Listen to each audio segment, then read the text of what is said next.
memories will thrive.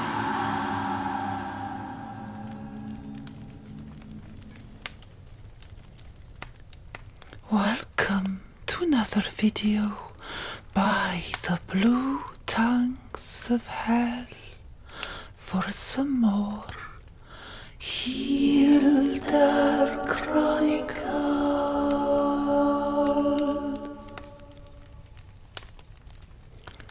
This chapter is called The Curse of the Sea Raven.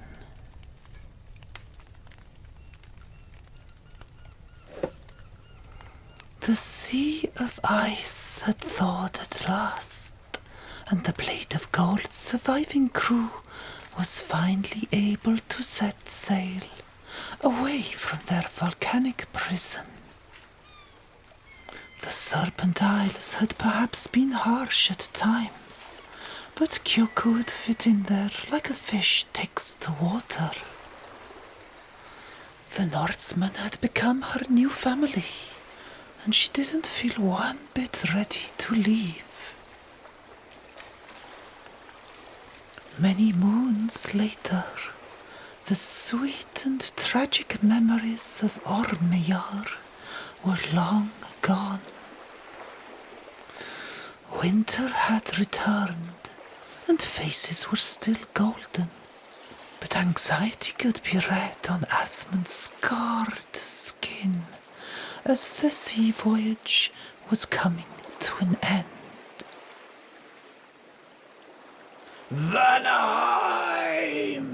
cried the lookout at the Drakar's bow, arms stretched out to the rocky shores ahead. Sage green porpoises followed the weather-beaten ship, catching the morning sunlight every time they slipped out of the slushy ice and slid back into the freezing cold. Don't expect a welcome committee. The king won't have forgotten how little he thinks of me, despite the years we've been away, said Asmund. His men grabbed their oars and rowed home with a sense of deliverance. Kyoko emerged from a tent, still finishing her long braids. Over her torn rainbow yukata, she wore a bear coat Asmund had given her.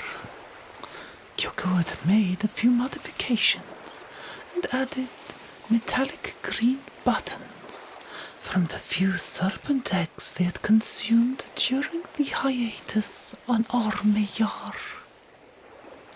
She fastened the highest button and arched her back like an armadillo to mentally fend off the cold bite of the northern winds.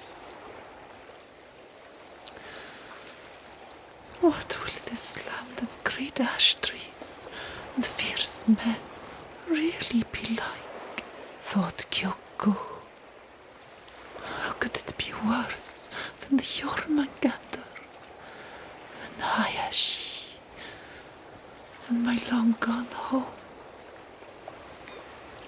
Asmund placed a comforting arm around her waist and plopped into her mouth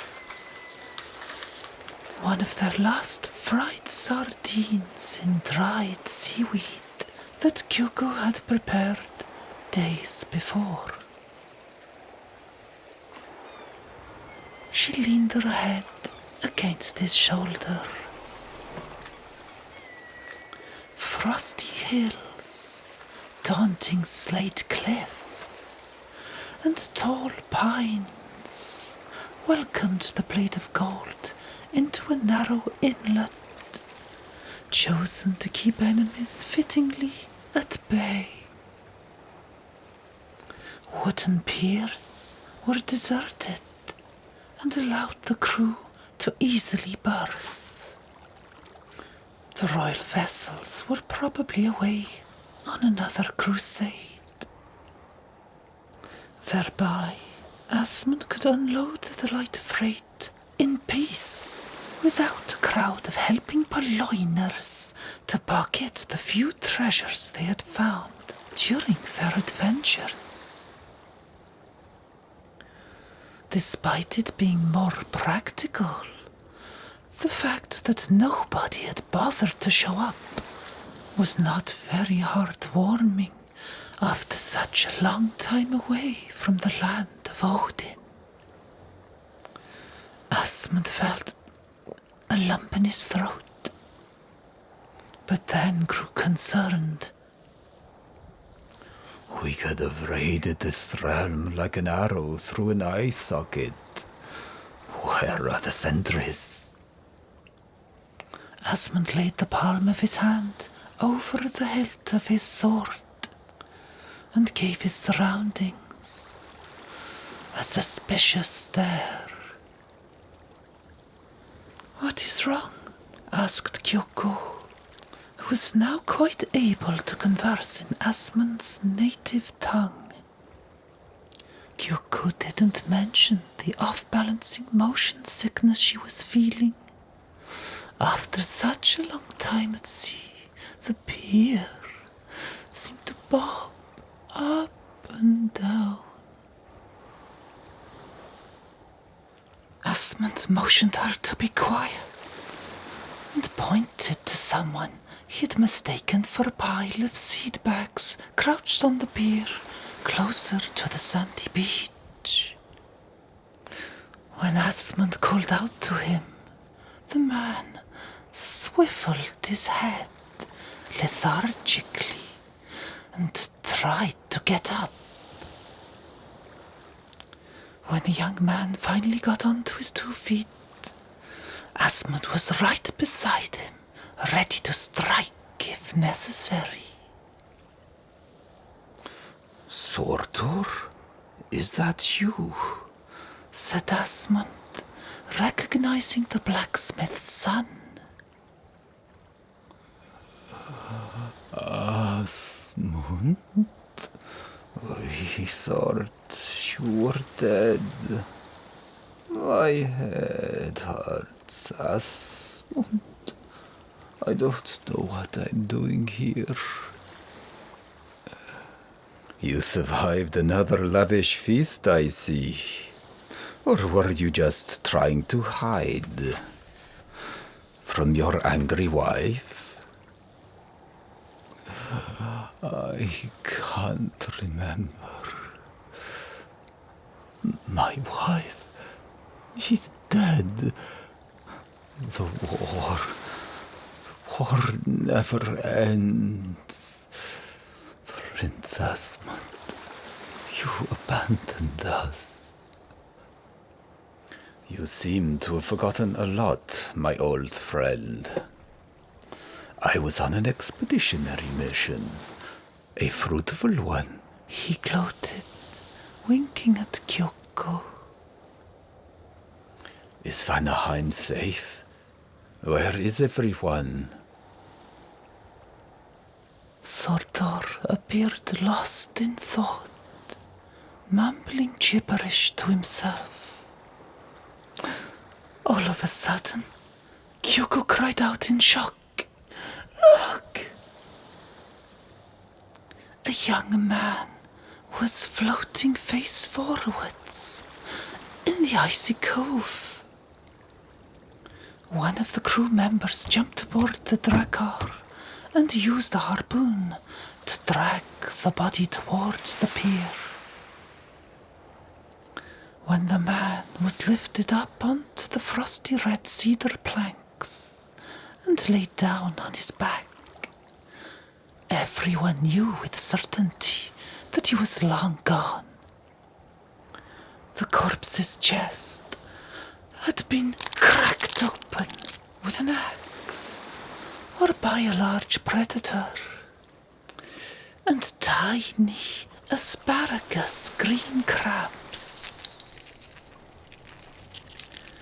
were nibbling away at his innards. Clean slice marks indicated, however, that the heart had been removed, using a knife. The cold seawater made the expected reek bearable, and Asmund knelt down to try to identify the victim. At the same moment, other bodies were spotted, bobbing in the bay. 9 in total. Oddly enough, another body fished out of the sea presented the same cause of death. What has been going on here? Surtur trembled when he came back to his senses and saw the 2 villagers. What have you done? He lamented. Asmund gave the man a grim look, understanding that Surtur might be related to these men's demise. He also felt a flush of unjustified guilt, and a wave of anguish overcame him when he heard the voice of someone he hadn't heard for so many winters. On the snowy beach stood his sister, followed by Ogni, the king, and a small trail of guards and villagers. Hilda whispered something into her father's ear and pointed to the floating bodies. Brodir, where have you been for so many seasons and so little to show? Said Hilda from a distance. Guards behind her drew their weapons, and 3 soldiers marched towards the blade of gold, while others protected the king and princess.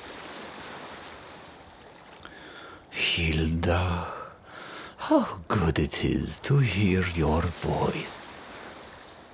I will have you know, sister, we have travelled further than any Norseman before us.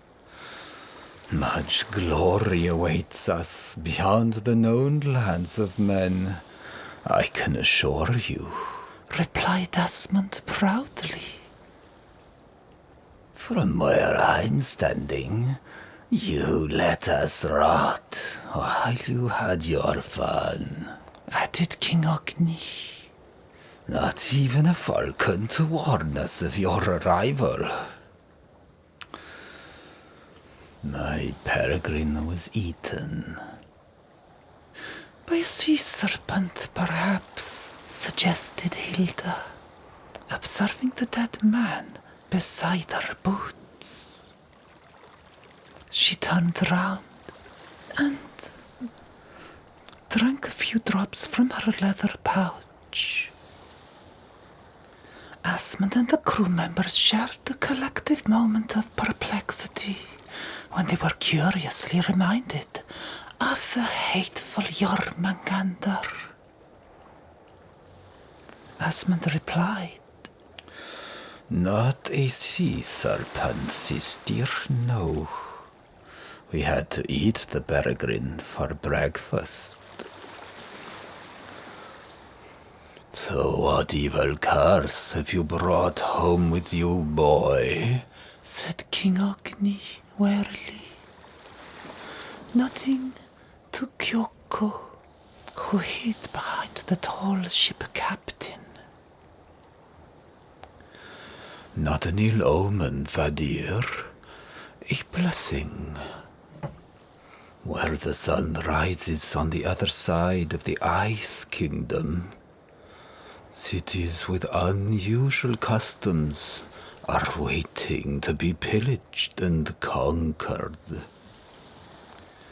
Kyoko comes from an island of wonders where no Norseman has ever been.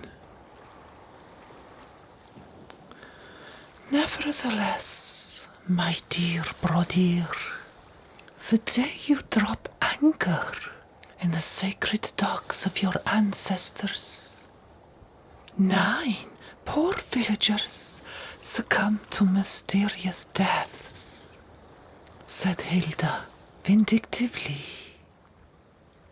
What plague have you dropped on our doorstep?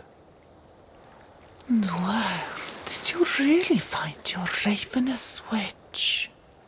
The villagers turned up the Babel volume, and the word snatcher popped up here and there.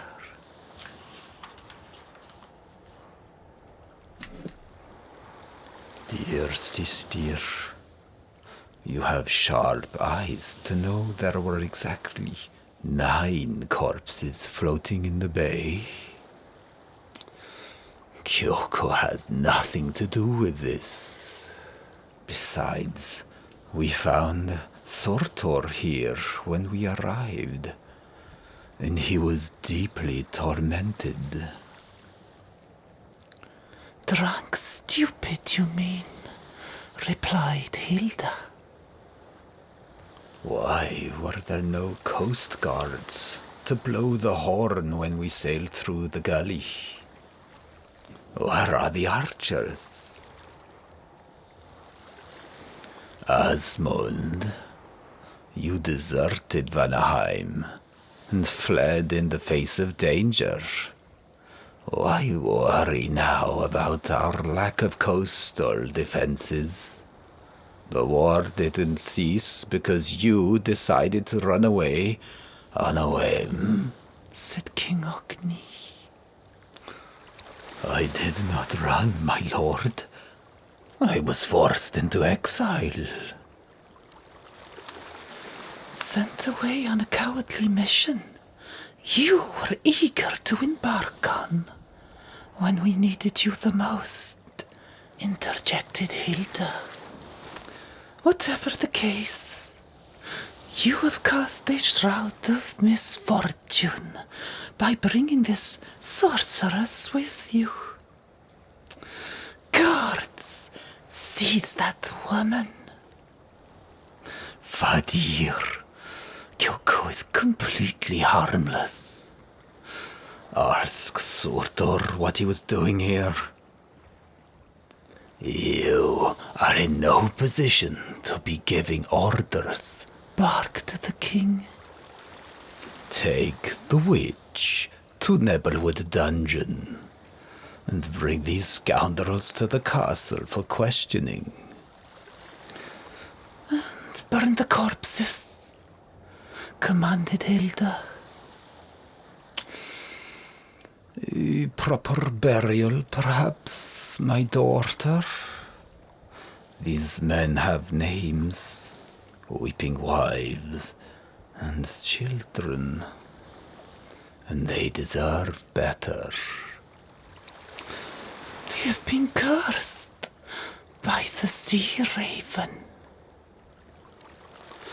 We can't take the risk of contaminating the entire kingdom. Our enemies would get a laugh out of that. King Ogni caved in as usual, not quite feeling himself after another night he could not recall. The exhausted ship crew was outraged, but did not argue either, and accepted Odin's judgment. They held their heads low, while the king's men rummaged through the blade of gold's shipload, tossing pearls and fragments of eggshells over their heads. Asmund clenched his fists, ready to slay anyone in his way to save his Blótugata.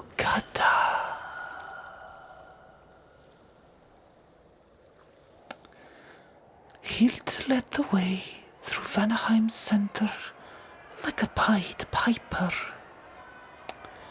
Onlookers were advised to spit at the witch when she listlessly stumbled through town, and they were encouraged to throw whatever bad eggs, rotten vegetables, or maggot-riddled rat carcasses they could get their hands on.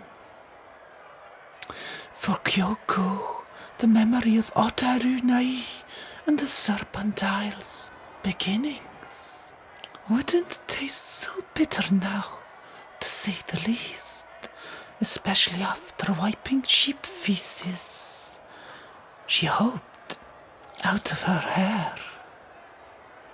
The crowd was indeed enthusiastic about catching the possible organ snatcher, but was also in a peculiar mood. Most spectators were in a stupor.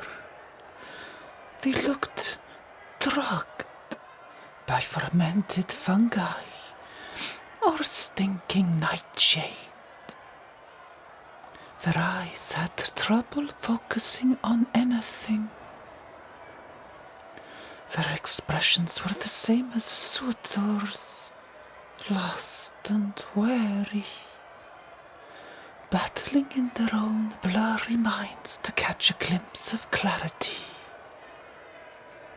Nevertheless, Hilda was content with the villagers' performance and joined in the fun of humiliating a stranger for no good reason. Hilda, however, did have her reasons. A mahogany red stain was beginning to bloom at the bottom of her brown satchel she carried beneath her long black trench coat. But nobody paid attention to the thin trail of sporadic drops of blood in the snow, marking the path towards Nebelwood for the obedient mob. At the back of the unruly pack, Asmund's outcries and attempts to break free were met with a powerful knee strike to the solar plexus. He was dragged away and locked up in the king's castle. The other men, from the Blade of Gold, awaited judgment in lesser quality lodgings they had to share with Black and White South. King Ogni did not partake in the degrading parade. Seeing his only son return home deeply affected him. He walked off in the opposite direction and gloomily strode into his castle's hall to sit beside the fireplace. He would consider giving Asmund a second chance so he could help the king be done with this never-ending war. To hell with the deadly hammer. To hell with the war, he said to the flames. Burn to ashes the Mjolnir and Meginjord. Take my iron gloves for all I care. What good could they ever bring, once all those I love have already crossed River Gjöll? King Ogni stared into the roaring flames and heavily drank from an aurochs horn frothing with ale. The horn was delicately ornamented with elks and ferns, which didn't prevent the king from smashing it into the hearth scattering sparks of embers into the air like glimmering feathers of a firebird. Muspelheim's coat of arms was a firebird, and Ogni spat into the illusion. Oh, then, I implore your help. He groaned. I am so weak and tired. So tired. An evil lurks among us, and I fear my son has nothing to do with it.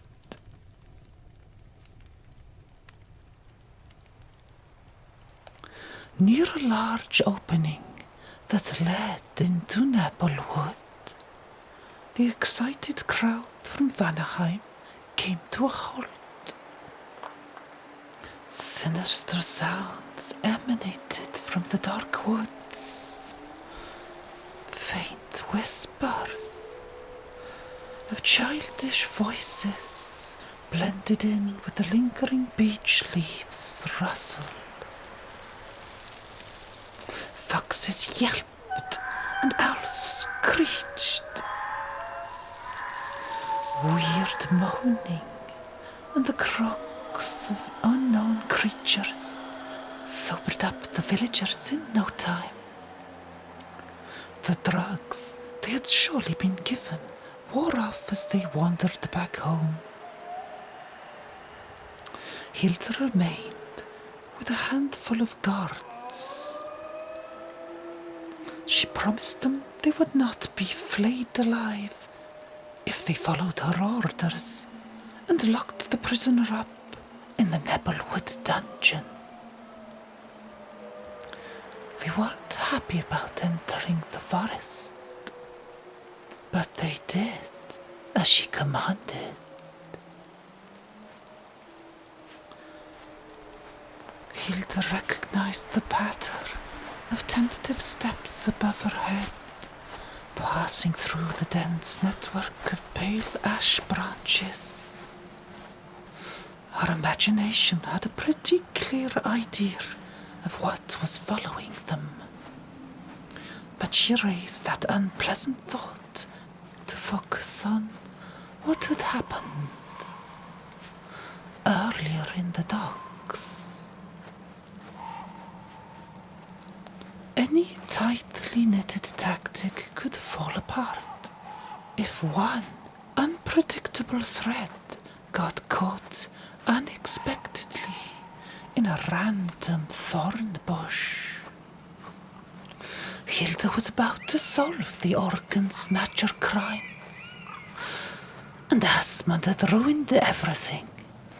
Now her bothersome brother and his prickly slave had to take the blame instead of that idiot Sordor.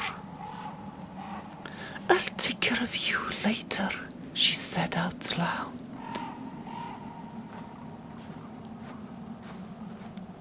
Kyoko looked over her shoulder.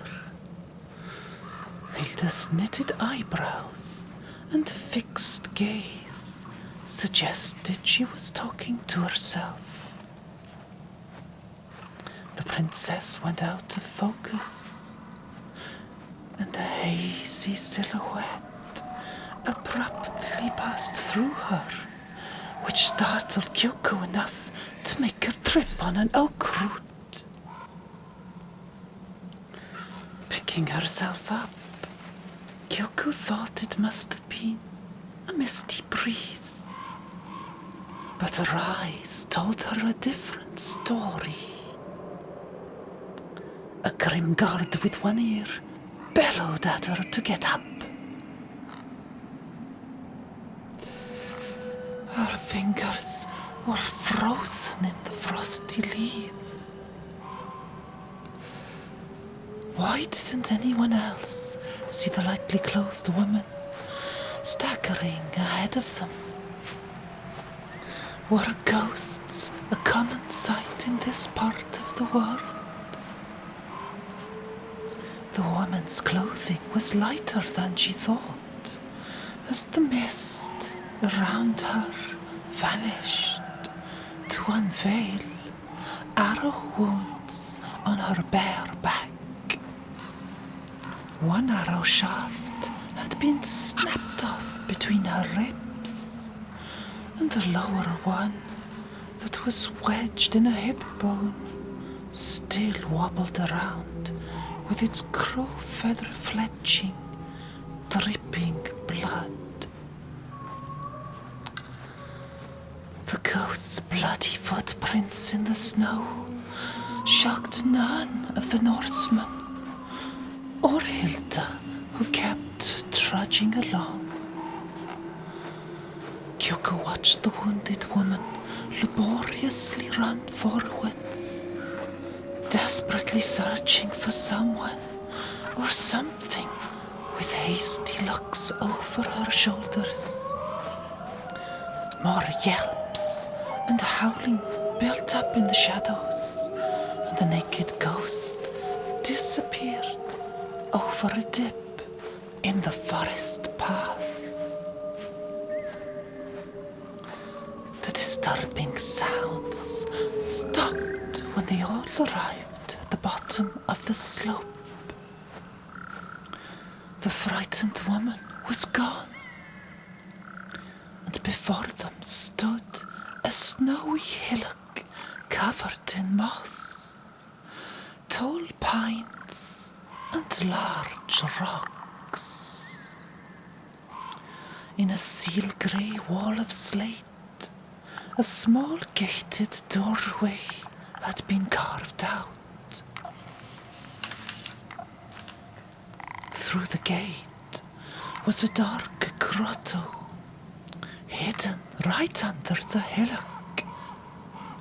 Hilda removed from her satchel a large bog iron key. She wiped it against the walnut brown leather bag and used it to open the old gate.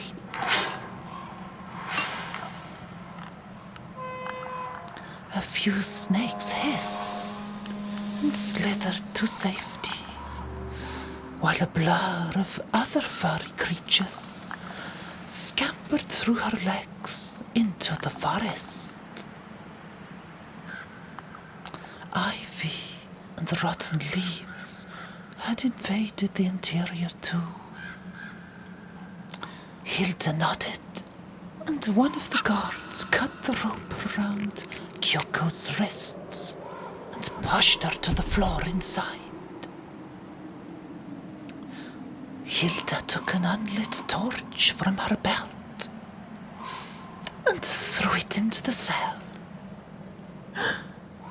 Kyoko stared back like an unwanted pup about to be dropped into the sea at the top of a sheer cliff face.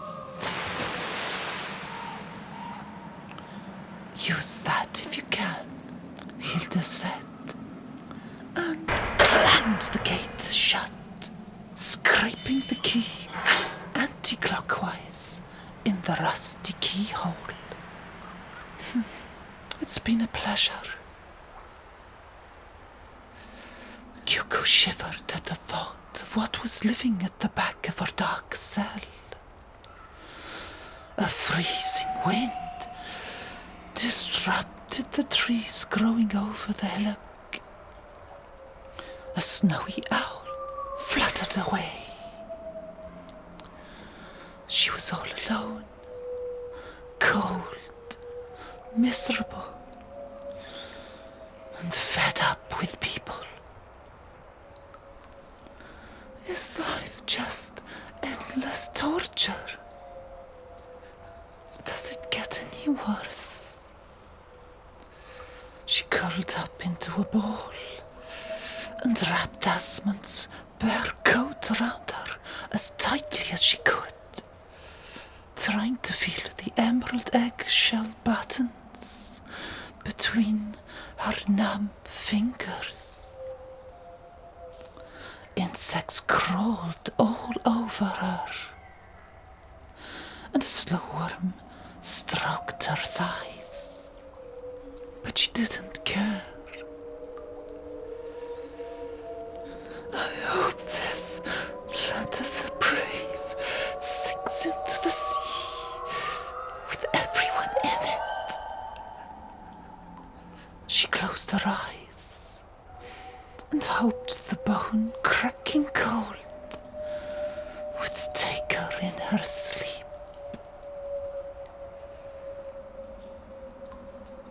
See you soon for the next chapter of the Hildar